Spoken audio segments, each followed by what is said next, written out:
ಕೆರೆಬೇಟೆ ಈ ಸಿನಿಮಾ ಕೆರೆಬೇಟೆ ಅನ್ನೋದು ಈ ಜಾನರ್ ನಾವು ನೋಡಿದೀವಿ ಆಗಲೇ. ಈ ಸಿನಿಮಾದ ವಿಶೇಷತೆ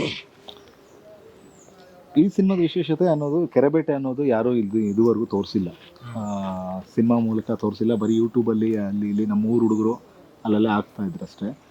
ಇದನ್ನ ಪ್ರಪಂಚ ಏನು ವರ್ಲ್ಡ್ ವೈಡ್ ತೋರಿಸ್ಬೇಕನ್ನೋದು ಆಸೆ. ಇದು ಚೆನ್ನಾಗಾಯ್ತು ಅಂದರೆ ಖಂಡಿತ ಪ್ರಪಂಚದಲ್ಲಿ ಯಾವುದೋ ಮೂಲೆಯಲ್ಲಿದ್ದವರು ಕನ್ನಡಿಗರು ನೋಡ್ತಾರೆ, ನಮ್ಮ ಇಂಡಿಯನ್ಸ್ ನೋಡ್ತಾರೆ ಅನ್ನೋ ಒಂದು ನಂಬಿಕೆ. ಸೊ ಅದನ್ನ ಕೆರೆಬೇಟೆ ಅನ್ನೋ ಏನು ಪ್ರೋಸೆಸ್ ಇದೆ ತೋರಿಸ್ಬೇಕನ್ನೋ ತುಂಬ ಸ್ಟ್ರಾಂಗ್ ವಿಲ್ ಇತ್ತು ನನ್ನಲ್ಲಿ. ಸೊ ಅದನ್ನ ನಾನು ತೋರಿಸಿದ್ದೀನಿ. ಕಾರಣ ನಾನು ಕೂಡ ಚಿಕ್ಕ ವಯಸ್ಸಿಂದನೂ ಆ ಕೆರೆಬೇಟೆ ಆಡ್ಕೊಂಡು ಬಂದಿರೋರು. ನಾನು ಪ್ರಮೋದ್ ಮರುವಂತೆ ಅವರು, ಯಾಕಂದರೆ ನಾವೆಲ್ಲ ಅಕ್ಕಪಕ್ಕದ ಊರಿನವ್ರೆ. ಸೊ ಕೆರೆಬೇಟೆ ಆಡ್ಕೊಂಡೇ ಬಂದಿರೋದು. ಸೊ ಅದನ್ನ ತೋರಿಸ್ಬೇಕು ಅಂತ ನಾವು ಪ್ರಯತ್ನ ಪಡ್ತಾ ಇದ್ದೀವಿ. ಬರೀ ಓನ್ಲಿ ಕೆರೆಬೇಟೆ ಅಂತಲ್ಲ, ಕೆರೆಬೇಟೆನೇ ತೋರಿಸಿದ್ರೆ ಡಾಕ್ಯುಮೆಂಟ್ರಿ ಆಗಿಬಿಡುತ್ತೆ. ಸೊ ಕೆರೆಬೇಟೆ ಬ್ಯಾಕ್ ಡ್ರಾಪಲ್ಲಿ ಅಲ್ಲಿರುವಂಥ ಒಂದು ಹಳ್ಳಿಯ ನೈಜ ಕಥೆಯನ್ನು ಹೇಳಕ್ಕೆ ಹೊರಟಿದ್ದೀವಿ ಅಷ್ಟೇ. ಸರ್, ನೈಜ ಕಥೆ ಅಂತ ನೀವು ನೋಡಿರೋದು ಸರ್ ಕಥೆ ಅಂದರೆ ನೈಜ ಕಥೆ ಅಂದರೆ ಇದು ಘಟನೆಗಳು ನಡೆದಿದೆ ಇಲ್ಲ ಅಂತಲ್ಲ, ಬಟ್ ಹಿಂಗೆ ನಡೆದಿಲ್ಲ. ಅಂದರೆ ಕೆಲವೊಂದಿಷ್ಟು ಟ್ರೂ ಈವೆಂಟ್ಸ್ ಅಂತ ಹೇಳ್ತಾರೆ, ಇನ್ಸ್ಪೈರ್ಡ್ ಬೈ ಟ್ರೂ ಈವೆಂಟ್ಸ್ ಅಂತ, ಆ ಥರ ಅಷ್ಟೇ, ಮತ್ತೇನಿಲ್ಲ. ಇದು ಯಾರಿಗೂ ಸಂಬಂಧಪಟ್ಟಿಲ್ಲ, ಯಾರೂ ಆ ಥರ ಪಾತ್ರಧಾರಿಗಳು ಇರಲಿಲ್ಲ. ಡೈರೆಕ್ಟ್ರು ಒಳಗಡೆ ಒಬ್ಬ ಪಾತ್ರಧಾರಿನ ಏನು ಸೃಷ್ಟಿ ಮಾಡ್ಕೊಂಡು ಮಾಡಿರೋದು. ಪ್ರಮೋದ್ ಸರ್, ನೀವು ಈ ಜಾನರ್ ಸಿನಿಮಾನ ಆಗಲಿ ನೋಡಿ ಒಂದು ಸಾಂಗು ಬಿಟ್ಟಿದ್ದೀರಾ. ಕಾಂತಾರದ ಸಾಂಗ್ ಹಿಟ್ ಆಗಿಬಿಟ್ಟಿದೆ. ಅದು ಈ ಸಿನಿಮಾ ಮಾಡ್ಬೇಕಂದ್ರೆ ಎಷ್ಟು ಕಷ್ಟ ಆಯ್ತು ಸರ್ ಕೆರೆಬೇಟೆ? ಸೊ ಮೇಜರ್ಲಿ ನನಗೆ ಪರ್ಸ್ನಲಿ ನಾನು 2 ಪ್ರದೇಶಗಳಲ್ಲಿ ಬೆಳೆದವನು, ಒಂದು ಕುಂದಾಪುರ ಮತ್ತು ಇನ್ನೊಂದು ಶಿಕಾರಿಪುರ. ಹಾಗಾಗಿ ನನ್ನ ರೈಟಿಂಗಿಗೆ ಕರಾವಳಿ ಎಷ್ಟು ಇನ್ಫ್ಲುಯೆನ್ಸ್ ಮಾಡಿದೆ, ಹಾಗೆ ನಮ್ಮ ಅರೆಮಲೆನಾಡು ಬಯಲುಸೀಮೆ ನಮ್ಮದು ಒಂಥರ ಬಾರ್ಡ್ರ್ ಅದು. ಸೊ ಆ ಪ್ರದೇಶ, ಆ ಮಣ್ಣಿನ ಇನ್ಫ್ಲುಯೆನ್ಸು ತುಂಬ ಇದೆ. ರಾಜ್ಗುರು ಅವ್ರಿಗೂ ನನಗೂ ತುಂಬ, ಅಂದರೆ ನಾವು ಒಂದೇ ಕಡೆ ಬೆಳೆದಿರೋದ್ರಿಂದ ನನಗೆ ಗೊತ್ತಿಲ್ಲ, ಒಂದು ಥಾಟ್ ಪ್ರೊಸೆಸ್ ಏನಿದೆ ತುಂಬ ಮ್ಯಾಚ್ ಆಗುತ್ತೆ. ನಾನು ಚಿಕ್ಕಂದಿಂದನೂ ಮತ್ತು ಇದನ್ನೆಲ್ಲ ನೋಡ್ಕೊಂಡು ಬೆಳೆದಿರೋದ್ರಿಂದ ನನಗೆ ಸಿನಿಮಾ ಬಂದಾಗ ಎಲ್ಲೋ ಇದೆಲ್ಲ ಸಿನಿಮಾ ಕಥೆಗಳಾಗಿ ಹೇಳಬೇಕು, ಇದನ್ನು ಒಬ್ಬ ಕಥೆಗಾರನಾಗೋ ಒಬ್ಬ ನಿರ್ದೇಶಕನಾಗೋ. ಅಂದರೆ ನಮ್ಮ ಭಾಗದ ಸಿನಿಮಾ ನಿರ್ದೇಶಕರು ತುಂಬ ಕಡಿಮೆ ಇದ್ದಾರೆ, ಬರಹಗಾರರು ತುಂಬ ಕಡಿಮೆ ಇದ್ದಾರೆ. ನಮ್ಮ ಭಾಗದ ಒಬ್ಬ ನಿರ್ದೇಶಕ ಬಂದರೆ ಈ ಕಥೆಗಳನ್ನೆಲ್ಲ ಹೇಳ್ಬೋದಲ್ಲ, ಕೆರೆಬೇಟೆನೂ ನಮ್ಮ ಪ್ರಪಂಚಕ್ಕೆ ತೋರಿಸ್ಬೋದಲ್ಲ ಅನ್ನೋ ಒಂದು ಥಾಟ್ ಯಾವಾಗಲೂ ನನ್ನಲ್ಲಿ ಓಡ್ತಾ ಇತ್ತು. ಸೊ ಇವ್ರನ್ನ ಒಂದು ಸತಿ ಒಂದು ಸಿನಿಮಾ ಫಂಕ್ಷನ್ ಮೀಟ್ ಆದಾಗ ಇವರು ಯಾವ ಊರು ಅಂತ ಕೇಳಿದಾಗ ಸೊರಬ ಆದರು. ಸೊರಬನ, ನಮ್ಮದು ಸೊರಬ, ನಾವು ಅಲ್ಲೇ ಪಕ್ಕದಲ್ಲೇ ಇರೋದು ಅಂತ ಹೇಳಿದಾಗ, ಆಮೇಲೆ ಸಿನಿಮಾ ಮಾಡ್ತಾಯಿದ್ದೀನಿ, ಏನು ಸಿನಿಮಾ ಟೈಟ್ಲು ಅಂದರೆ ಕೆರೆಬೇಟೆ ಅಂತಿದ್ದಾಗ ನನಗೆ ಸಖತ್ ಖುಷಿ ಆಯಿತು. ನಾನು ಅವ್ರಿಗೊಂದು ಯೂಟ್ಯೂಬ್ ವೀಡಿಯೋ ತೋರಿಸಿದೆ. ನಾನು ಯೂಟ್ಯೂಬ್ ಚಾನಲಲ್ಲಿ ನಾನೇನು ಮಾಡಿದ್ದೆ ಅಂದರೆ ಕೆರೆಬೇಟೆ ಮೇಲೆ ಒಂದು ವೀಡಿಯೋ ಮಾಡಿಬಿಟ್ಟು ಹಾಕಿದ್ದೆ. ನನಗೆ ತುಂಬ ಇಂಟ್ರೆಸ್ಟಿಂಗ್. ಅದು ನಿಮಗೆ ಟ್ರೈಲರ್ ನೋಡಿರ್ತೀರ, ಸ್ಟಾರ್ಟ್ ಅಂತ ಹೇಳಿದ ಕೂಡಲೇ ಒಂದು ಸಾವಿರಾರು ಜನ ಕೋಣಿ ಹಿಡ್ಕೊಂಡು ಬರೋ ಒಂದು ಪ್ರೊಸೆಸ್ ಇದೆಯಲ್ಲ, ಅದೊಂಥರ ನಮಗೆ ಇಂಗ್ಲೀಷ್ ಸಿನಿಮಾಗಳಲ್ಲಿ ಫೈಟ್ಗೆ ಅಂತ ಹಿಂಗೆ 2 ಇದು ಬರೋದು ನಾವು ಬಾಹುಬಲಿ ಎಲ್ಲ ನೋಡಿದ್ವಿ. ಆ ಒಂದು ಅದನ್ನು ನಮ್ಮ ಕಣ್ಣಾರೆ ನಿಮಗೆ ನಿಜವಾಗ್ಲೂ ನೀವು ಅದನ್ನು ನೋಡಿದ್ರೆ ರೋಮಾಂಚನ ಆಗಿಬಿಡುತ್ತೆ ನಿಮಗೆ. ಅದನ್ನೆಲ್ಲ ತೋರಿಸ್ಬೇಕು ಅಂತ ಇದ್ದಾಗ ಇವರು ಅದನ್ನು ಕತೆ ಮೂಲಕ ಹೇಳ್ತಾರೆ ಅಂದಾಗ ನನಗೆ ತುಂಬ ಖುಷಿ ಆಯಿತು. ಹಾಡು ಬರೀಬೇಕು ಅಂತ ಹೇಳಿದಾಗ ಇನ್ನೂ ಖುಷಿ ಆಯಿತು. ಸೊ ನಾನು ಏನು ಹಾಡುಗಳನ್ನು ಬರೆದಿದ್ದೀನಿ, ಏನು ಸಾಲುಗಳನ್ನು ಬರೆದಿದ್ದೀನಿ, ಅದು ನನ್ನ ಒಂಥರ ಅಂತರಾಳದಿಂದ ಬಂದಿದ್ದು ಅಂತ ಹೇಳ್ಬೋದು. ಯಾಕಂದರೆ ನಾನು ಬಾಲ್ಯಾವಸ್ಥೆನ ಅಲ್ಲೇ ಕಳೆದಿದ್ದು ನಾನು ತುಂಬ. ಇವೆಲ್ಲ ನನ್ನ ಒಂದು ಬಾಲ್ಯದ ಭಾಗಗಳು. ಹಾಗಾಗಿ ತುಂಬ ಇಷ್ಟಪಟ್ಟು ಬರೆದಿರುವಂಥ ಸಾಲುಗಳು, ತುಂಬ ಇಷ್ಟಪಟ್ಟು ಕೆಲಸ ಮಾಡಿರುವಂಥ ಒಂದು ಸಿನಿಮಾ. ಈಗ ಮೊನ್ನೆ ಏನು ರಿಲೀಸ್ ಆಯಿತು ಕೆರೆಬೇಟೆ ಸಾಂಗ್, ಟೈಟಲ್ ಸಾಂಗ್, ಅದಕ್ಕೆ ತುಂಬ ಅದ್ಭುತವಾದ ಜೀವ ತುಂಬಿದ್ದಾರೆ. ಕಾರಣ ಬೇರೆಯವರಾಗಿದ್ದರೆ ಅದ್ರ ಬಗ್ಗೆ ಬರೆಯೋಕೆ ಆಗ್ತಿತ್ತೋ ಇಲ್ವೋ ಗೊತ್ತಿಲ್ಲ. ಕಾರಣ ಅದರಲ್ಲಿ ಮಳೆ ಆಯ್ತು, ಬೆಳೆ ಆಯ್ತು, ಬೇಸಿಗೆನೂ ಬೇಸರತ್ತು. ಅದು ಎಷ್ಟು ಅಂದರೆ ಅದು ಹೊರಗಿನವ್ರಿಗೆ ಎಷ್ಟು ಕನೆಕ್ಟ್ ಆಗಿದೆಯೋ ಗೊತ್ತಿಲ್ಲ. ನಮ್ಮ ಸೊರಬ, ಸಾಗರ, ಶಿಕಾರಿಪುರ ಆ ಕಡೆ ಭಾಗದವ್ರಿಗಂತೂ ತುಂಬ ಇಷ್ಟ ಆಗಿದೆ. ತುಂಬ ಜನ ಕಾಲ್ ಕೂಡ ಮಾಡಿ ಹೇಳಿದರು, ನಾನು ಕಾಲ್ ಮಾಡಿದರು, ನೀವು ಮಾಡಿರ್ತಾರೆ ಅಂತ ಅಂದ್ಕೊಂಡಿದ್ದೀನಿ. ತುಂಬ ಕಾಲ್ಸ್ ಬಂದಿತ್ತು. ಅದೇ ಅಂದರೆ ನಮ್ಮ ಒಳಗಿನ ಆ ಭಾಷೆ ನಾನು ಕುಂದಾಪುರ ಕನ್ನಡ, ಮಂಗಳೂರು ಕನ್ನಡ, ಈ ತುಳು ಎಲ್ಲ ಎಷ್ಟು ಕೇಳಿದ್ದೀನಿ, ಎಷ್ಟು ಮಾತಾಡಿದ್ದೀನಿ, ಅಷ್ಟೇ ನಾನು ನಮ್ಮ ಅರೆಮಲೆನಾಡು, ಸೊರಬ, ಶಿಕಾರಿಪುರ ಭಾಷೆನೂ ಅಲ್ಲಿ ಸ್ವಲ್ಪ ಬಯಲುಸೀಮೆ, ಉತ್ತರ ಕರ್ನಾಟಕ ಎಲ್ಲ ಮಿಕ್ಸ್ ಆಗಿ ನಾವು ಮಾತಾಡ್ತೀವಿ ಭಾಷೆನ. ಸೊ ಆ ಭಾಷೆನ ಹಾಡಲ್ಲಿ ತರಬೇಕು ಅನ್ನೋದು ನಮ್ಗೆ ಯಾವಾಗಲೂ ಒಂದು ಆಸೆ ಇದ್ದೇ ಇತ್ತು. ತುಂಬ ಒಂದು ಮ್ಯೂಸಿಕಲ್ ಆಗಿರುತ್ತೆ. ಇವಾಗ ಇಂಟರ್ವ್ಯೂಗಿಂತ ಮುಂಚೆ ಇವರು ಅಮ್ಮನ ಹತ್ರ ಮಾತಾಡ್ತಿದ್ರು, ಹೇಳವ್ವ ಊಟ ಆತವ್ವ ಅಂದರೆ ನಾವೆಲ್ಲ ಊಟ ಆಯ್ತಾ ಈ ಥರ ಎಲ್ಲ ಕೇಳ್ತೀವಿ. ಹೇಳವ್ವ, ಅವ್ವ ಅನ್ನೋದು ಪದ ಇದೆಯಲ್ಲ, ಅದು ತುಂಬ ನಮ್ಮ ಮಣ್ಣಿಗೆ ಹತ್ತಿರ ಆದಂಥ ಪದ. ಅಂಥ ಪದಗಳನ್ನು ನಮ್ಗೆ ತರಬೇಕು ಅಂತೆಲ್ಲ ಒಂದು ಆಸೆ ಇತ್ತು. ಸೊ ಹಾಗಾಗಿ ಆ ಹಾಡಲ್ಲಿ ತುಂಬ ಸ್ಪೇಸ್ ಇತ್ತು ನನಗೆ. ಸರ್, ನಂದು ಈ ಸಿನಿಮಾದಲ್ಲಿ ಪೊಲೀಸ್ ಸಬ್ ಇನ್ಸ್ಪೆಕ್ಟರ್ ಕ್ಯಾರೆಕ್ಟರ್ ಮಾಡ್ತಾಯಿದ್ದೀನಿ. ಇದರಲ್ಲಿ ಸಿನಿಮಾ ಥ್ರೂ ನನ್ನ ಜೊತೆಲಿ ನಮ್ಮ ಸರ್ಕಲ್ ಇನ್ಸ್ಪೆಕ್ಟ್ರು ಇರ್ತಾರೆ. ಅದನ್ನು ಮಾಡಿರೋದು ನಮ್ಮ ಸಂಪತ್ ಸರು. ಈ ಸಿನಿಮಾದಲ್ಲಿ ಒಂದು ಇನ್ವೆಸ್ಟಿಗೇಷನ್ ಮಾಡ್ಕೊಳ್ತಾ ಬರ್ತೀವಿ. ಆದರೆ ಅದು ಏನಕ್ಕೆ ಮಾಡ್ತೀವಿ, ಯಾಕೆ ಮಾಡ್ತೀವಿ ಅನ್ನೋದನ್ನು ಮಾರ್ಚ್ 15 ನೀವೆಲ್ಲರೂ ನೋಡ್ಬೋದು. ಶಾರ್ಟ್ ಅಂಡ್ ಸ್ವೀಟ್ ಆಗಿ ಹೇಳ್ಬಿಟ್ಟೆ. ಪೊಲೀಸ್ ಥರನೇ ನಮ್ಮ ಸಿನಿಮಾದಲ್ಲಿ.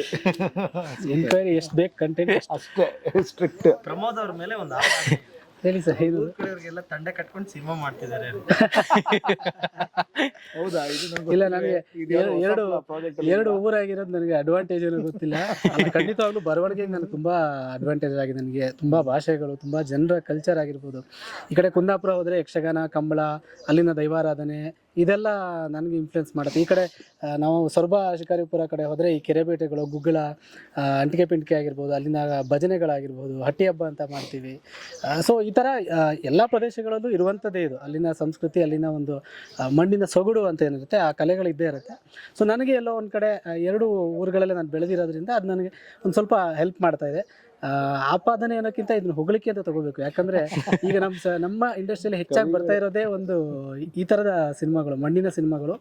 ಸೊ ನನಗೆ ಲಕ್ಕಿಲಿ ತುಂಬ ಈ ಥರ ಸಿನಿಮಾಗಳು ಕೆಲಸ ಮಾಡೋದಕ್ಕೆ ಸಿಕ್ಕಿದೆ. ಅದರಲ್ಲಿ ಕೆರೆಬೇಟಿನ ನಾನು ತುಂಬ ಒಂದು ಉನ್ನತ ಸ್ಥಾನದಲ್ಲಿ ಇಡ್ತೀನಿ.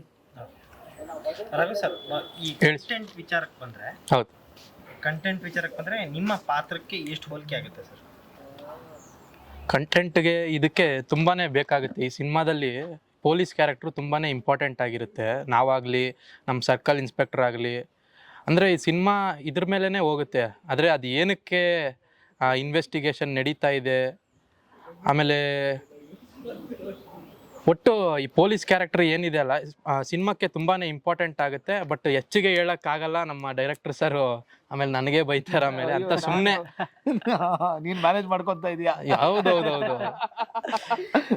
ಇಲ್ಲ, ಡೈರೆಕ್ಟರ್ ಬೆಲೆ ಬೇಕು ಸರ್. ಡೈರೆಕ್ಟರ್ ಹೌದು. ಡೈರೆಕ್ಟ್ ಸರ್, ಈ ಸಿನಿಮಾ ಈಗ ಕಂಟೆಂಟ್ ವಿಚಾರಕ್ಕೆ ತಗೊಳಕ್ಕೋದ್ರೆ ಇದು ಹಳ್ಳಿ ಸೊಗಡಿರೋ ಸಿನಿಮಾ. ಈಗ ಎಲ್ಲ ಹಳ್ಳಿ ಬಿಟ್ಬಿಟ್ಟು ಎಲ್ಲ ಸಿಟಿಗೆ ಬಂದಿದ್ದಾರೆ. ಈ ಸಿನಿಮಾ ನೋಡಿದ್ರೆ ಆಸ್ ಎ ಆಡಿಯನ್ಸ್ ಏನು ನೆನಪಾಗ್ಬೋದು ಸರ್? ಖಂಡಿತ ಅವ್ರ ಊರು ನೆನಪಾಗುತ್ತೆ. ನಾನು ಆವಾಗಲೇ ಒಂದು ಚಾನಲಲ್ಲಿ ಹೇಳ್ತಾ ಇದ್ದೆ, ಇದೊಂದು ಮಲೆನಾಡಿಗೆ ಪ್ರವಾಸ ಹೋದಂಗಿರುತ್ತೆ. ಒಂದು ಥಿಯೇಟ್ರಲ್ಲಿ 2.5 ಅವರ್ ಪ್ರವಾಸಕ್ಕೆ ಹೋಗಿ ಬರ್ತೀರಾ. ಎಲ್ಲ ಬಗೆ ಬಗೆಯಾದ ಎಮೋಷನ್ಸು, ಲೊಕೇಶನ್ಸ್ ಎಲ್ಲನೂ ಇದರಲ್ಲಿದೆ. ಮತ್ತು ನಾನು ಸಿನಿಮಾ ನೋಡಿರೋದ್ರಿಂದ ನಿಮಗೆ ಕೆರೆಬೇಟೆ ಕೇವಲ ಒಂದು ಏನು ಮೀನು ಹಿಡಿಯೋ ಪ್ರೋಸೆಸ್ ಏನಿದೆ, ಕಂಪ್ಲೀಟ್ ಸಿನಿಮಾ ಅದ್ರ ಮೇಲೆ ಇಲ್ಲ. ಬಟ್ ಆ ಟೈಟಲ್ ಏನಕ್ಕೆ ಇಟ್ಟಿದ್ದಾರೆ ಅನ್ನೋದು ನಿಮಗೆ ಲಾಸ್ಟ್ ಒಂದು ಶಾರ್ಟ್ ಇದೆ. ಆ ಶಾರ್ಟ್ ಅದರಲ್ಲಿ ಗೊತ್ತಾಗ್ಬಿಡುತ್ತೆ ನಿಮಗೆ, ಕೆರೆಬೇಟೆ ಅಂದರೆ ಏನು, ಇದು ಏನಕ್ಕೆ ಇಟ್ಟಿದ್ದಾರೆ, ನಮ್ಮ ಲೈಫಿಗೆ ಹೆಂಗೆ ಒಂದು ಮೆಟಫರಿಕಲಿ ಹೆಂಗೆ ಹೇಳ್ತಾರೆ ಅನ್ನೋದು. ಮತ್ತು ನನ್ನ ಪ್ರಕಾರ ತಾಯಿ ನೆನಪಾಗ್ತಾರೆ ಎಲ್ರಿಗೂ. ಸೊ ಅಷ್ಟು ಚೆನ್ನಾಗಿ ಪಾತ್ರ ಮಾಡಿದ್ದಾರೆ ಅವರು. ಎಲ್ಲ ಕ್ಯಾರೆಕ್ಟರ್ಗಳು, ಒಂದು ಒಬ್ಬ ತಂದೆ ಕ್ಯಾರೆಕ್ಟರ್ ಮಾಡಿರೋಂಥ ಗೋಪಾಲಕೃಷ್ಣ ದೇಶಪಾಂಡೆ ಅವರಾಗಿರ್ಬೋದು, ಮತ್ತು ಅವ್ರ ಜೊತೆ ಹೀರೋ ಜೊತೆ ಮಾಡೋಂಥ ಸ್ನೇಹಿತರಾಗಿರ್ಬೋದು, ನಿಮಗೆ ಪಾತ್ರವರ್ಗ ಹೀರೋಯಿನ್ ಆಗಿರಬಹುದು, ಎಲ್ಲರೂ ಕೂಡ ಎಲ್ಲರೂ ಮಲೆನಾಡು ಆ ಪ್ರದೇಶದವರಲ್ಲ, ಬಟ್ ತುಂಬ ಚೆನ್ನಾಗಿ ಜೀವಿಸಿದ್ದಾರೆ. ಸ್ಪೆಷಲಿ ಗೋಪಿ ಸರ್ ಮತ್ತು ಹರಣಿ ಮೇಡಮ್ ಅದ್ಭುತವಾಗಿ ಮಾಡಿದ್ದಾರೆ. ರಾಜ್ಗುರು ಸರ್, ಈ ಕೆರೆಬೇಟೆ ಅನ್ನೋದು ಕೆಲವೊಬ್ರಿಗೆ ಗೊತ್ತಿರಲ್ಲ. ಆಮೇಲೆ ಈ ಪ್ರಮೋಷನಲ್ ವಿಡಿಯೋಸ್ಗಳು ನೋಡಿದಾಗ ಮನೆಗೆ ಹೋಗಿ ದೀಪ ಹಚ್ಚಿಸ್ಕೊಳ್ಳೋದು ಅದೆಲ್ಲ ಏನು ಸರ್ ಅದು ಅಂತ? ಫಸ್ಟ್ ಕೆರೆಬೇಟೆ ಬಗ್ಗೆ ಮತ್ತೆ ಹೇಳ್ಬಿಡ್ತೀನಿ ನಾನು. ಕೆರೆಬೇಟೆ ಅಂದರೆ ಅಲ್ಲಿ ನಮ್ಮ ಸೊರಬ ಮತ್ತು ಶಿಕಾರಿಪುರ, ಶಿರಾಳಕೊಪ್ಪ ಭಾಗದಲ್ಲಿ ನಡೆಯುವಂಥ ಒಂದು ಕ್ರೀಡೆ ಅಂತ ತಗೋಬೋದು, ಇಲ್ಲಾಂದರೆ ನಮ್ಮ ಕಲ್ಚರ್, ಸಂಸ್ಕೃತಿ ಅಂತ ತಿಳ್ಕೊಬೋದು. ಅದೇನೆಂದರೆ ಈ ರೈನಿ ಸೀಸನಲ್ಲಿ ಮಳೆ ಏನು ಬಂದಾಗ ಕೆರೆ ಎಲ್ಲ ತುಂಬುತ್ತೆ. ಅದಾಗಿ ಒಂದು 2 ತಿಂಗಳಾದಮೇಲೆ ಪ್ರತಿ ಮನೆಯಿಂದನೂ ಒಂದಿಷ್ಟು ಅಂದರೆ 500 ರೂಪಾಯಿ, 1000 ರೂಪಾಯಿ ಎಲ್ಲ ತಗೊಳ್ತಾ ಮೀನುಗಳನ್ನ ತಂದುಬಿಟ್ಟು ಬಿಡ್ತಾರೆ, ಕೆರೆಗೆ ಬಿಡ್ತಾರೆ. ಅದು ಒಂದು 6 ತಿಂಗಳು ಪ್ರೋಸೆಸ್ ಏನು ಗ್ಯಾಪ್ ಇರುತ್ತೆ ಬೇಸಿಗೆಗಾಲದವರೆಗೂ, ಅದನ್ನ ಅಂದರೆ ಬೆಳೆದಿರುತ್ತೆ. ಅಂದರೆ ಅಲ್ಲಿರೋಂಥ ಏನು ಕಸ ಕಪಿಡೆ ಅದನ್ನ ತಿಂದ್ಬಿಟ್ಟೆ ಅದು ಬೆಳೆದಿರುತ್ತೆ. ಸೊ ಈಗ ಬೇಸಿಗೆಗಾಲದಲ್ಲಿ ಮೊಣಕಾಲ್ವರೆಗೂ ನೀರು ಬಂದ ಮೇಲೆ ಕೆರೆಬೇಟೆ ಅನೌನ್ಸ್ ಮಾಡ್ತಾರೆ. ಅಂದರೆ ಎಲ್ಲಿ ಪಂಚಾಯತಿ ಕುತ್ಕೊತಾರೆ, ದೇವಸ್ಥಾನದಲ್ಲಿ ಕುತ್ಕೊಂಡು ಈ ಥರ ಹಿಂಗಿದೆ, ಮೀನು ಭಾರಿ ಹಾರಕತ್ತವು, ಈ ಸತಿ ಜಾಸ್ತಿ ರೇಟ್ ಇಡಬೇಕು, ಹಂಗೆ ಹಿಂಗೆ ಅಂತೆಲ್ಲ ಪ್ಲ್ಯಾನ್ ಮಾಡಿಬಿಟ್ಟು ಇಸ್ಕೊತಾರೆ. ಮನೆಗೂ ದುಡ್ಡು ಇಸ್ಕೊಂಡು ಅನೌನ್ಸ್ ಮಾಡ್ತಾರೆ. ಈ ಅನೌನ್ಸ್ ಮಾಡಿದಾಗ ಏನು ಮಾಡ್ತಾರೆ, ಪ್ರತಿ ಮನೆಯಿಂದನೂ ಒಂದು 2 ಕೂಣಿ 2 ಜರಡಿ ಬಲೆ ಅಂತ ಹೇಳ್ತಾರೆ. ಕೂಣಿ ಅಂದರೆ ಈ ಮೀನು ಹಿಡಿಯೋ ಸಾಧನ, ಜರಡಿ ಬಲೆನೂ ಅಷ್ಟೇ. ಏನು ನಾವು ಈಗ ಪೋಸ್ಟಲ್ಲಿ ಇದರಲ್ಲಿ ಜರಡಿ ಥರನೇ ಇರುತ್ತೆ, ಅದು ಕೆಳಗಡೆ ಬಲೆ ಇರುತ್ತೆ, ಅಂದರೆ ಸೊಳ್ಳೆ ಪರದೆ ಥರದ್ದು. ಸೊ ಏನಂದರೆ ಈಗ ಎಲ್ಲರ ಮನೇಲೂ ಮೀನು ಬೇಟೆಗಾರರು ಇರಲ್ಲ, ಕೆಲವೊಬ್ರಿಗೆ ಸಿಗುತ್ತೆ, ಕೆಲವೊಬ್ರಿಗೆ ಸಿಗಲ್ಲ. ಸೊ ಪಕ್ಕದ ಊರಿಂದ ಅವ್ರ ರಿಲೇಟಿವ್ಸ್ ಹುಡುಗರನ್ನ ಕರ್ಕೊಬರೋದು, ಅಂದರೆ ಇಲ್ಲೊಂದು ಭಾವೈಕ್ಯತೆಯೂ ಇದೆ. ಆ್ಯಕ್ಚುಲಿ ಎಲ್ಲರೂ ಒಗ್ಗೂಡ್ತಾರೆ, ಎಲ್ಲ ಖುಷಿಯಿಂದ ಆಟ ಆಡ್ತಾರೆ, ಮೀನು ಹಿಡ್ಕೊ ಬರ್ತಾರೆ. ಕೆಲವೊಬ್ರಿಗೆ ಸಿಕ್ಕರೆ ಶಿಕಾರಿ ಅಂತಾರೆ, ಬಿಟ್ಟರೆ ಬಿಕಾರಿನೂ ಅಂತ ಹೇಳ್ತಾರೆ. ಅದೇ ಒಂದು ಸ್ಲೋಗನ್ ಈ ಕಡೆ. ಸೊ ಇದು ಕೆರೆಬೇಟೆ ಅನ್ನೋದು. ಆಮೇಲೆ ಅಂಟಿಗೆ ಪಿಂಟಿಗೆ ಬಗ್ಗೆ ಮಾತಾಡೋದು ಅಂದರೆ, ನೀವು ಮೊನ್ನೆ ಅದೇ ದೀಪದ ಬಗ್ಗೆ ಹೇಳಿದ್ರಲ್ಲ, ಅದ್ರ ಹೆಸರು ಬಂದ್ಬಿಟ್ಟು ಅಂಟಿಗೆ ಪಿಂಟಿಗೆ. ಇದು ದೀಪಾವಳಿಯಲ್ಲಿ ನಡೆಯುವಂಥ ಒಂದು ಕಲ್ಚರ್ ನಮ್ಮ ಕಡೆ. ಏನಂದರೆ ದೇವಸ್ಥಾನದಿಂದ ಪೂಜಾರರು ಒಂದು ದೇವ್ರ ಹತ್ರ ಇರುವಂಥ ಒಂದು ದೀಪದಿಂದ ನಮ್ಮ ಹತ್ರ ಒಂದು ದೀಪ ಇರುತ್ತೆ, ಆ ದೀಪಕ್ಕೆ ದೀಪ ಹಚ್ತಾರೆ. ಅಲ್ಲಿಂದ ಪ್ರತಿ ಮನೆಗೂ ಅಲ್ಲಿ ಅಂಟಿಗೆ ಪಿಂಟಿಗೆ ಏನು ಹಾಡ್ತಾರೆ, ಅಲ್ಲಿ ಸಾಂಗ್ಗಳು ಬರುತ್ತೆ, ಬಳ್ಳಾಳ ಬಲೀಂದ್ರರಾಯ ಬಂದಾನೋ ನಮ್ಮ ರಾಜ್ಯಕ್ಕೆ ಅಂತೇಳಿ ಹಾಡ್ಕೊಂಡು ಪ್ರತಿ ಅಂದರೆ ಒಂದೊಂದು ಮನೆ ಮುಂದೆ ನಿಂತಾಗಲೂ ಒಂದು ಹಾಡಿರುತ್ತೆ, ಮನೆ ಒಳಗೆ ಹೋದಾಗಲೂ ಒಂದು ಹಾಡಿರುತ್ತೆ. ಸೊ ಅಲ್ಲಿ ಹೋಗಿ ಏನಂದರೆ ಒಂದು ಚೀಲ ಇಟ್ಕೊಂಡಿರ್ತಾರೆ, ಆ ಚೀಲಕ್ಕೆ ಬಂದ್ಬಿಟ್ಟು ಮನೆ ಯಜಮಾನ್ರು ಅಕ್ಕಿ ಹಾಕ್ತಾರೆ, ಅದಾದಮೇಲೆ ಹೆಣ್ಮಗು ಬಂದ್ಬಿಟ್ಟು ಆ ದೀಪಕ್ಕೆ ಎಣ್ಣೆ ಏರಿತಾರೆ. ಸೊ ಇದು ಬಂದ್ಬಿಟ್ಟು ಅಂಟಿಗೆ ಪಿಂಟಿಗೆ ಅನ್ನೋದು ನೀವು ಮೊನ್ನೆ ಯೂಟ್ಯೂಬಲ್ಲಿ ನೋಡಿರ್ತೀರ, ನಾವು ಟ್ರೈಲರ್ ಅದರಿಂದ ರಿಲೀಸ್ ಮಾಡಿದ್ವಿ.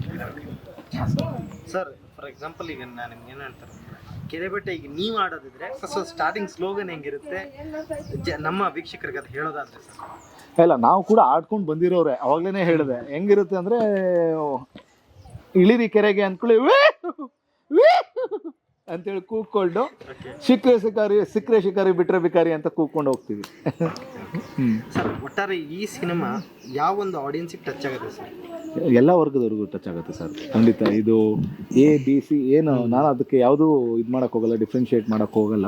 ಇದೆಲ್ಲ ವರ್ಗಕ್ಕೂ ಸೇರೋಂಥದ್ದು. ಯಾಕಂದರೆ ಒಂದು ಹೆಣ್ಣಿನ ತಂದೆ ನೋಡಬೇಕಾಗಿರೋಂಥ ಸಿನಿಮಾ, ಒಬ್ಬ ಹೀರೋ ಅಂದರೆ ಒಬ್ಬ ಲೈಫಲ್ಲಿ ನಾನು ಒಬ್ಬ ಹೀರೋ ಅಂತ ಹೇಳ್ಕೊತಾ ಇರ್ತಾರಲ್ಲ, ಅವರು ಒಂದು ಹುಡುಗಿ ಹೀರೋಯಿನ್, ಅವಳೊಬ್ಳು ಅಂದರೆ ಒಂದು ಲವರ್ ಬಾಯ್ ಅನ್ನೋ ಥರ ಒಂದು ಲವರ್ ಗರ್ಲ್, ಅಂದರೆ ಎಲ್ಲ ಪ್ರತಿ ವರ್ಗದವರು ನೋಡೋಂಥ ಸಿನಿಮಾ. ಹಳ್ಳಿಯವ್ರಿಗೆ ಕನೆಕ್ಟ್ ಆಗುತ್ತೆ. ಅವರು ಬೆಳೆದು ಬಂದಿರೋ ಪ್ರದೇಶಗಳು, ಅವ್ರು ನೋಡಿರೋ ಪಾತ್ರಗಳು, ಅದೆಲ್ಲ ಕನೆಕ್ಟ್ ಆದರೆ ಸಿಟಿಯವ್ರು ಯಾಕೆ ನೋಡ್ಬೇಕಂದ್ರೆ ಸಿಟಿಯವ್ರು ಇದನ್ನೆಲ್ಲ ನೋಡಿಲ್ವಲ್ಲ. ಹಾಗಾಗಿ ಸಿನಿಮಾ ಮೂಲಕ ನಿಮ್ಗೆ ಇದೆಲ್ಲ, ಯಾಕಂದರೆ ಹಿಂದೆ ನೋಡಿರುವಂಥ ಹಳ್ಳಿ ಸಿನಿಮಾಗಳಿಗೆ ಹೊರತುಪಡಿಸಿ ಏನೋ ಇದೆ ಇದರಲ್ಲಿ, ಅದೇನು ಅಂತ ನೀವು ಅಂದರೆ ಟ್ರೈಲರಲ್ಲಿ ನೋಡಿ ನಿಜವಾಗೂ ಸರ್, ನಿಜ ಹೇಳ್ಬೇಕಂದ್ರೆ ಟ್ರೈಲರ್ ನೋಡಿದ್ಮೇಲೆ ತುಂಬ ಜನ ಕಾಲ್ ಮಾಡಿದ್ರು ನನಗೆ. ತುಂಬ ಜನ ಕಾಲ್ ಮಾಡಿಬಿಟ್ಟು ತುಂಬ ಚೆನ್ನಾಗಿದೆ, ಏನೋ ಹೇಳಕ್ಕೆ ಹೋಗ್ತಾಯಿದ್ದೀರಾ, ಸಸ್ಪೆನ್ಸ್ ಆಗಿಟ್ಟಿದ್ದೀರಾ, ಈ ಹೀರೋ ವಿಲನ್ನ ಇಲ್ಲಾಂದರೆ ಹೀರೋನ ಏನಕ್ಕ ಹೆಣ್ಮಕ್ಳನ್ನೆಲ್ಲ ಅಷ್ಟು ಟಾರ್ಚರ್ ಮಾಡ್ತಾನೆ, ಹೊಡಿತಾನೆ, ಏನು ಹೆಂಗಸರು ಚಟಕ್ಕೆ ಬಿದ್ದ ಅಂತೆಲ್ಲ ತುಂಬ ಜನ ಫೋನ್ ಮಾಡಿ ಕೇಳಿದ್ರು. ನನಗೆ ಬೇಕಾಗಿದ್ದು ಅದೇನೆ, ನಾನು ಏನು ಪಾಯಿಂಟ್ ಮಾಡಿಕೊಂಡು ಟ್ರೈಲರ್ ಕಟ್ ಮಾಡಿಸ್ಕೊಂಡಿದ್ವಿ ಅದನ್ನೇ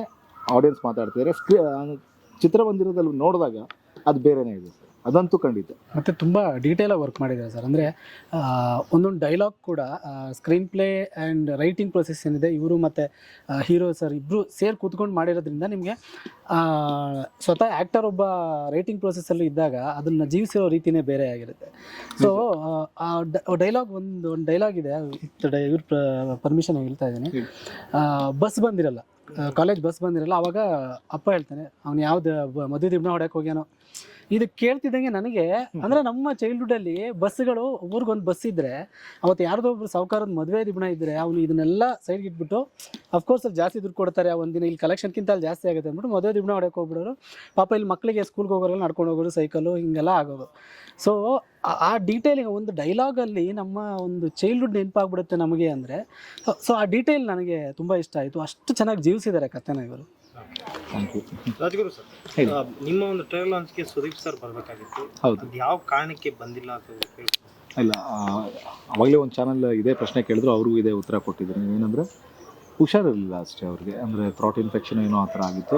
ಆ್ಯಕ್ಚುಲಿ ಅವತ್ತು ನಮ್ಮ ಸಿನಿಮಾ ಜೊತೆಗೆ ಇನ್ನೊಂದು ಸಿನಿಮಾ ಕರಾವಳಿ ಅನ್ನೋ ಒಂದು ಸಿನಿಮಾದು ಮುಹೂರ್ತಕ್ಕೂ ಅವ್ರು ಹೋಗ್ಬೇಕಿತ್ತು, ಅದಕ್ಕೂ ಅವರು ಹೋಗೋಕ್ಕಾಗಿಲ್ಲ, ಹುಷಾರಿಲ್ಲ ಅಂತೇಳಿ. ಇವಾಗ ಒಂದು ಬೈಟ್ ಕೊಟ್ಟಿದ್ದಾರೆ, ನಾಳೆ ಇಲ್ಲಾಂದರೆ ಇವತ್ತು ಸಂಜೆ ನಾವು ರಿಲೀಸ್ ಮಾಡ್ತಾ ಇದ್ವಿ. ತುಂಬ ಇಷ್ಟಪಟ್ಬಿಟ್ಟು ತುಂಬ ಚೆನ್ನಾಗಿ ಮಾತಾಡಿದ್ದಾರೆ, ತುಂಬ ಚೆನ್ನಾಗಿ ಮಾಡಿದ್ದಾರೆ ಅಂತೇಳಿ ನಮ್ಮ ಟೀಮ್ಗೆ ಬೆನ್ನು ತಟ್ಟಿದ್ದಾರೆ. ಸರ್, ಹೊಸಬ್ರು ಸಿನಿಮಾ ಬಂದ ತಕ್ಷಣ ಈಗ ಫಾರ್ ಎಕ್ಸಾಂಪಲ್ ಕಂಟೆಂಟ್ ಓರಿಯೆಂಟೆಡ್ ಜನಕ್ಕೆ ಬೇಕಾಗಿರೋ ರೀಚ್, ಹೊಸಬ್ರು ಸಿನಿಮಾಗಳು ಆಸ್ ಎ ಡೈರೆಕ್ಟರ್ ಯಾಕೆ ಓಡ್ತೀರಾ ಸರ್ ನಿಮ್ಮ ಪ್ರಕಾರ?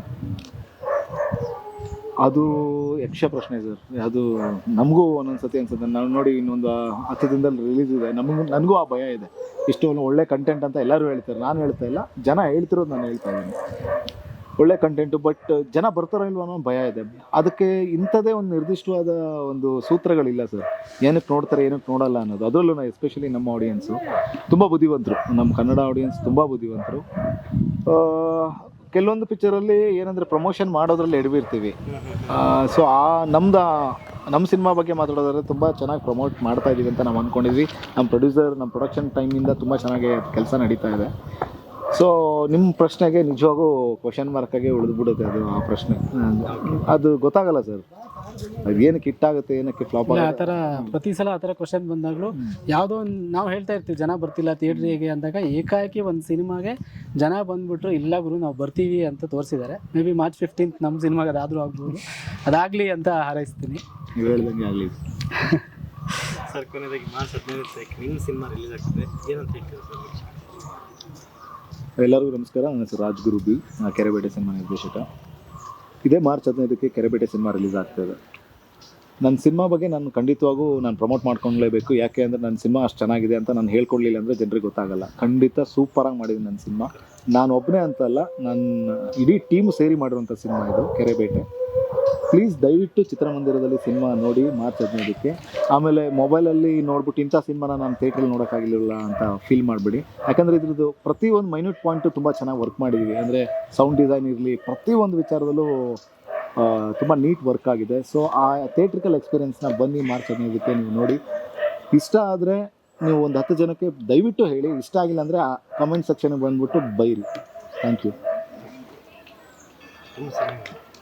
ಇಲ್ಲ, ಅವ್ರು ಹೇಳ್ದಂಗೆ ಸಿನಿಮಾ ನನಗೆ ಈಗ ಅವರು ಡೈರೆಕ್ಟ್ರು ಅಫ್ಕೋರ್ಸ್ ಅವ್ರ ಸಿನಿಮಾ ಮೇಲೆ ಒಂದು ಕಾನ್ಫಿಡೆನ್ಸ್ ಇರುತ್ತೆ. ಪಾಪ ಪ್ರತಿಯೊಬ್ಬ ಡೈರೆಕ್ಟ್ರು ಅದನ್ನೇ ಹೇಳಬೇಕು, ಅವ್ರಿಗೊಂದು ಕಾನ್ಫಿಡೆನ್ಸಲ್ಲೇ ಇರುತ್ತೆ. ಬಟ್ ನಾನು ನನಗೆ ತುಂಬ ವೈಯಕ್ತಿಕವಾಗಿ ಹತ್ರ ಆದಂಥ ಸಿನಿಮಾ. ನಾನು ತುಂಬ ಕಾನ್ಫಿಡೆಂಟಾಗಿ ಮಾತಾಡೋದಕ್ಕೆ ಕಾರಣನೂ ಕೂಡ ನಮ್ಮ ತಂಡದವ್ರ ಸಿನಿಮಾ. ಮತ್ತೆ ಇಷ್ಟು ಕಾನ್ಫಿಡೆಂಟ್ ಆಗಿ ಮಾತಾಡೋದಕ್ಕೆ ಒಂದು ರೀಸನ್, ನಾನು ಸಿನಿಮಾ ನೋಡಿದ್ದೀನಿ. ಸಿನಿಮಾ ನೋಡದೇ ಇದ್ದಿದ್ರೆ ನಾನು, ಯಾಕಂದರೆ ಅವ್ರು ಡೈರೆಕ್ಟ್ರು ಅವ್ರ ಸಿನಿಮಾ ಬಗ್ಗೆ ಕಾನ್ಫಿಡೆಂಟಾಗಿ ಹೇಳ್ಬೋದು. ನಾನು ಮೇ ಬಿ ಅದನ್ನು ಎಲ್ಲೋ ಹೈಡ್ ಮಾಡಿಬಿಟ್ಟು ಹೇಳ್ತಿದ್ದೇನೋ. ಬಟ್ ನಾನು ತುಂಬ ಓಪನ್ ಆಗಿ ಹೇಳ್ತಾ ಇದ್ದೀನಿ, ಸಿನಿಮಾ ತುಂಬ ಚೆನ್ನಾಗಿ ಮಾಡಿದ್ದಾರೆ. ಈ ಸಿನಿಮಾ ಮಿಸ್ ಮಾಡಿಕೊಂಡ್ರೆ ನೀವು ಖಂಡಿತವಾಗ್ಲೂ ಒಂದು ಒಳ್ಳೆ ಎಕ್ಸ್ಪೀರಿಯೆನ್ಸ್ ಮಿಸ್ ಮಾಡ್ಕೊಂಡೋಗೆ. ನಮ್ಮ ಒಂದು ಕರ್ನಾಟಕದ ತುಂಬ ಬಹುಮುಖ್ಯ ಭಾಗವಾದಂಥ ಮಲೆನಾಡು, ಅರೆಮಲೆನಾಡು ಆ ಕಡೆ ನಡೆಯುವಂಥ ಒಂದು ಕತೆ, ಎಲ್ಲ ಆಲ್ ಓವರ್ ಕರ್ನಾಟಕಕ್ಕೆ ರಿಲೇಟ್ ಆಗುವಂಥ ಕತೆ. ಹಾಗಾಗಿ ಎಲ್ಲರೂ ದಯವಿಟ್ಟು ಥಿಯೇಟ್ರಿಗೆ ಬಂದು ಈ ಸಿನಿಮಾವನ್ನು ನೋಡಿ ಹರಿಸಿ ಹಾರೈಸಿ ಅಂತ ಕೇಳ್ಕೊಳ್ಳೋಕೆ ಇಷ್ಟಪಡ್ತೀನಿ. ಮಾರ್ಚ್ 15 ನಮ್ಮ ಸಿನಿಮಾ ರಿಲೀಸ್ ಆಗ್ತಿದೆ. ದಯವಿಟ್ಟು ಎಲ್ಲರೂ ಬಂದು ನೋಡಿ. ಯಾಕೆ ನೋಡಬೇಕು ಅಂದರೆ ಇದರಲ್ಲಿ ಯಾವ ಎಲಿಮೆಂಟ್ ಇಲ್ಲ ಅನ್ನಂಗಿಲ್ಲ, ಪ್ರತಿಯೊಂದು ಇದೆ. ಕಮರ್ಷಿಯಲ್ ಎಲಿಮೆಂಟ್ ಆಗಿರ್ಬೋದು, ಲವ್ ಸ್ಟೋರಿ ಆಗಿರ್ಬೋದು, ಒಂದು ಸ್ಟೋರಿ ಇದೆ, ಒಂದು ಒಳ್ಳೆ ಕಂಟೆಂಟ್ ಇದೆ, ಆಮೇಲೆ ಹಳ್ಳಿ ಸೊಗಡು ಇದೇ ತುಂಬ ಮುಖ್ಯ. ಆಮೇಲೆ ಅದನ್ನ ನೋಡೋಕ್ಕೆ ನಮಗೊಂದು ಖುಷಿ ಆಗುತ್ತೆ. ಆಮೇಲೆ ನೀವು ಕೊಡೋ 150 - 200 ರೂಪಾಯಿ ಆಗಲಿ, ಅದಂತೂ ನಿಮಗೆ ವೇಸ್ಟ್ ಅಂತ ಅನಿಸಲ್ಲ, ವರ್ತ್ ಅನಿಸುತ್ತೆ. ಅದಂತೂ ಹಾಗೆ ಆಗುತ್ತೆ ಅಂತ ಹೇಳೋಕ್ಕೆ ಇಷ್ಟಪಡ್ತೀನಿ. ದಯವಿಟ್ಟು ಎಲ್ಲರೂ ಚಿತ್ರಮಂದಿರಕ್ಕೆ ಹೋಗಿ ಸಿನಿಮಾ ನೋಡಿ ಅಂತ ಕೇಳ್ಕೊತೀನಿ. Thank you.